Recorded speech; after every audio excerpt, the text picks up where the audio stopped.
लड़की नंगे पैर ट्रैम्पोलिन पर परफॉर्म कर रही थी, लेकिन अचानक ट्रैम्पोलिन पर एक तेज धार वाला चाकू प्रकट हो गया। वो चाकू एक के बाद एक उसके शरीर में धंसता चला गया, जब तक कि उसका पूरा शरीर लहूलुहान होकर मौत के घाट नहीं उतर गया। लेकिन असली डरावनी बात अभी बाकी थी। कातिल ने इंसान को जिंदा ओवन में सेंका और फिर उसे टेबल पर सजाकर मृतकों के परिवार वालों को खाने के लिए दिया। हालांकि उसके तरीके बेहद दरिंदे और क्रूर थे, लेकिन वो यह सब अपनी मरी हुई पत्नी और अजन्मे बच्चे का बदला लेने के लिए कर रहा था। कहानी शुरू होती है एक छोटे से कस्बे से, जहां एक सुपरमार्केट ने आधी रात ₹0 खरीदारी मिडनाइट फ्री शॉपिंग का ऑफर निकाला। लेकिन ये ऑफर सिर्फ पहले 100 ग्राहकों तक सीमित था। खबर सुनते ही भीड़ भारी संख्या में गेट पर जमा हो गई। भीड़ अचानक गुस्से में आ गई, क्योंकि सुपरमार्केट के मालिक की बेटी अपने कुछ दोस्तों को लेकर स्टाफ वाले रास्ते से पहले ही अंदर चली गई थी। वो लोग मजे से सामान चुन रहे थे और बाहर खड़े लोगों को चिढ़ाते हुए दिखा रहे थे। काफी देर से इंतजार कर रहे ग्राहक अब भड़क उठे। उन्होंने बैरिकेड गिरा दिए और अंदर भागने लगे। सुरक्षा गार्ड ने उन्हें रोकने की कोशिश की, लेकिन भीड़ ने जबरदस्ती दरवाजा तोड़ दिया और गार्ड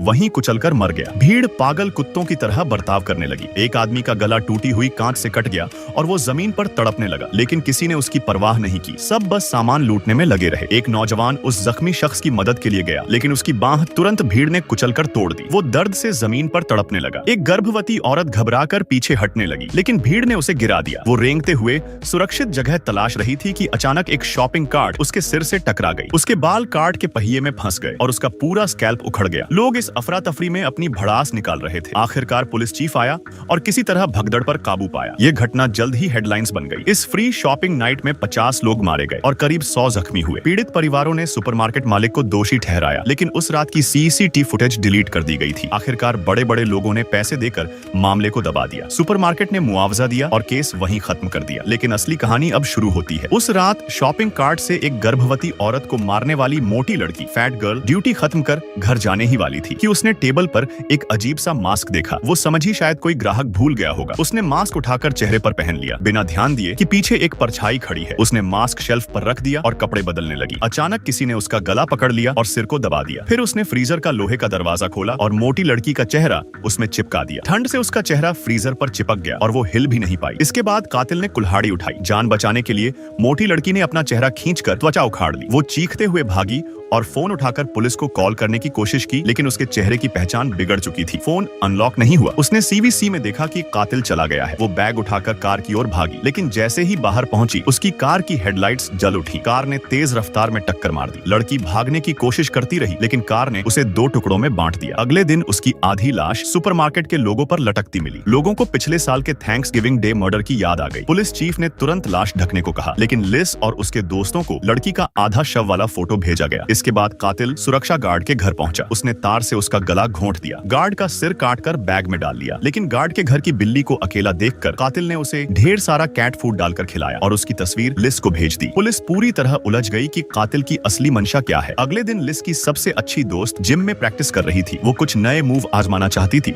और अपने बॉयफ्रेंड को भी बुला लिया, लेकिन अचानक बॉयफ्रेंड का सिर 180 डिग्री घूम गया। वो वहीं मर गया। लड़की को कुछ पता ही नहीं चला। वो ट्रैम्पोलिन पर कूदी तो अचानक नीचे चाकू प्रकट हो गया। लड़की बार चाकुओं से छलनी हो गई और वहीं ट्रैम्पोलिन पर ढेर हो गई। इस हादसे के बाद जिम बंद कर दिया गया, लेकिन एक कपल चोरी छुपे अंदर रोमांस करने आ गया। वे कॉरिडोर से गुजर रहे थे कि अचानक एक परछाई आई। दोस्त की चीख सुनकर लिस दौड़ी। कॉरिडोर अंधेरा था। वो डर गई। उसने मैसेज भेजा, लेकिन आवाज कचरे के डिब्बे से आई। वहां उसकी दोस्त का फोन पड़ा था। लिस ने फोन उठाया, लेकिन तभी पीछे से कोई आया। उसने डस्टबिन धक्का देकर कातिल को हटाया और भागी। वो स्कूल के मेकअप रूम में छिप गई, लेकिन वहां सिर्फ डमी सिर रखे थे। कातिल अंदर घुसा और अंधाधुंध कुल्हाड़ी चलाने लगा। लिस एक डमी सिर के पीछे छिप गई, कांपते हुए। उसने पास में कैंची देखी और उठाने लगी। आवाज सुनकर कातिल उसकी ओर बढ़ा, लेकिन लिस ने मौके का फायदा उठाकर भाग निकली। किस्मत से कातिल ने उसका पीछा नहीं किया। पुलिस चीफ ने पूछा क्या उसने कातिल का चेहरा देखा, लेकिन लिस हैरान थी, क्योंकि वो मास्क पहने हुए था। तभी लिस को याद आया वो मास्क वाला आदमी पिछले कुछ दिनों से उसे और उसके दोस्तों को फॉलो कर रहा था। वो उनकी दिनचर्या जानता था, यानी वो कोई जाना पहचाना इंसान था। और जल्द ही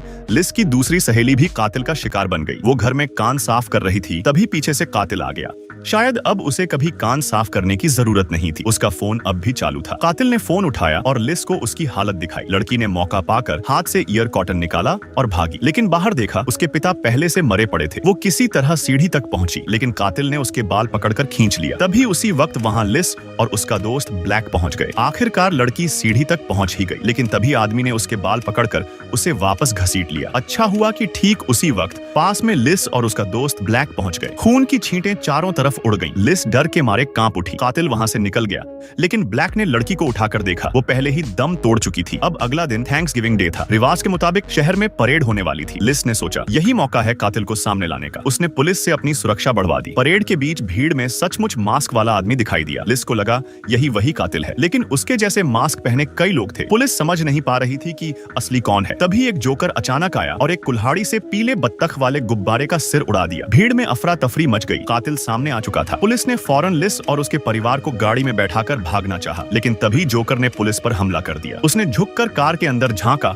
और सभी को बेहोशी का इंजेक्शन लगा दिया। फिर उसने गाड़ी स्टार्ट की और लिस के पूरे परिवार को उठा ले गया। उनके लिए तैयार थी थैंक्सगिविंग स्पेशल मांस की दावत। आधे घंटे बाद भुनने की सारी तैयारी हो चुकी थी। उसने औरत को टेबल पर रखा, ब्रश से उसके पैरों से लेकर ऊपर तक तेल लगाया, उस पर नमक छिड़का और माहौल बनाने के लिए पैरों की उंगलियों पर धनिया पत्ते रख दिए। फिर औरत को ओवन में डाल दिया। 210 डिग्री की तपिश में खून बहने से बेहोश औरत दर्द से जाग उठी। वो चीख रही थी, लेकिन तभी कातिल ने ओवन खोला। औरत को लगा शायद उसे बाहर निकालेगा, लेकिन तुरंत एक इंजेक्शन उसके शरीर में घोंप दिया। कुछ ही सेकंड में औरत की जान चली गई। 10 मिनट बाद ओवन से मांस की खुशबू फैल गई। कातिल ने सुपरमार्केट मालिक और पूरे परिवार को बांध कर ला दिया। उन्हें बैठाया गया और फिर भुना हुआ मांस टेबल पर परोसा गया। अपनी पत्नी का हाल देखकर मालिक दहाड़ मारकर रो पड़ा। वो उल्टी करने लगा। बाकी लोग भी सन्न और भयभीत थे, क्योंकि अगला नंबर उन्हीं का था। इसी बीच पुलिस को कातिल की लाइव स्ट्रीम मिल गई। उन्होंने देखा कई लोग बंधक बने हैं। फौरन भारी पुलिस बल भेजा गया, लेकिन वहां पहुंचकर पता चला वीडियो पहले से रिकॉर्ड किया हुआ था। कातिल ने सिर्फ उसे लाइव की तरह प्ले किया था। असल में बंधक लोग अब भी उसके पास थे। उसने एक लड़की का गला काटा और उसके खून से शराब का गिलास भरकर सबको दिया। खून की गंध से सबकी हालत बिगड़ने लगी। फिर उसने एक लड़के का मुंह खोला और कहा, कैमरे पर बताओ पिछले साल तुम्हारा सबसे बड़ा शुक्रिया किस चीज का है। लेकिन लड़के ने चीख कर कहा, हम एक पुराने घर में कैद हैं। कातिल गुस्से में आ गया। उसने तुरंत लड़के का सिर कुचल दिया। बाकी सब डर से जड़ होकर बैठे रहे। तभी कातिल ने अपना मकसद बताया। उसने लिस को दोषी ठहराया कि पिछले साल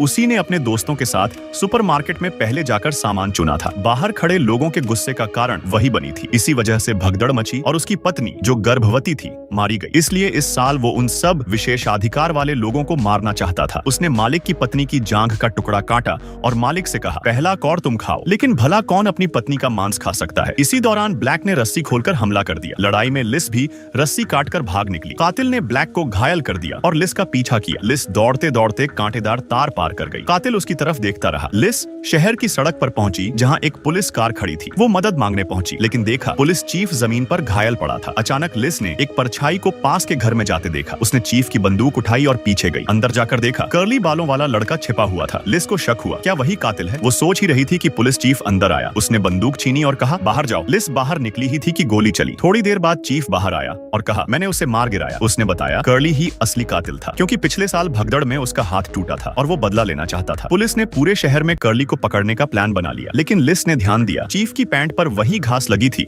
जो उस तारबाड़ के पास उगती थी, जहाँ से अभी वो भागी थी। चीफ अगर शहर में ही था तो घास कैसे लगी। साफ था असल कातिल वही है। लिस का डर उसके चेहरे से झलक गया। चीफ को समझ आ गया कि राज खुल चुका है। लिस ने पूछा, तुम पुलिस होकर इतना बेरहम कैसे हो सकते हो। असल में पिछले साल जिस सुनहरी बालों वाली लड़की को मोटी लड़की ने काट से मार दिया था, वो चीफ की पत्नी थी और वो गर्भवती भी थी। उस हादसे ने चीफ की खुशहाल जिंदगी बर्बाद कर दी थी। यही वजह थी कि उसने बदला लेने के लिए ये सब किया। लेकिन लिस ने पहले ही सब कुछ लाइव स्ट्रीम कर दिया था। चीफ गुस्से में उस पर हमला करने लगा। तभी अचानक कर्ली खिड़की तोड़कर अंदर आया और लिस को बचा लिया। दोनों भागने लगे, लेकिन बाहर दरवाजे पर चीफ कुल्हाड़ी लेकर खड़ा था। लिस घबरा गई। तभी उसकी नजर पड़ी थैंक्सगिविंग परेड वाला बड़ा पीला बत्तख गुब्बारा पास में था। उसने उसका वॉल्व खोला। जैसे ही चीफ पास आया, लिस ने गोली चलाई। गुब्बारा फट गया और धमाक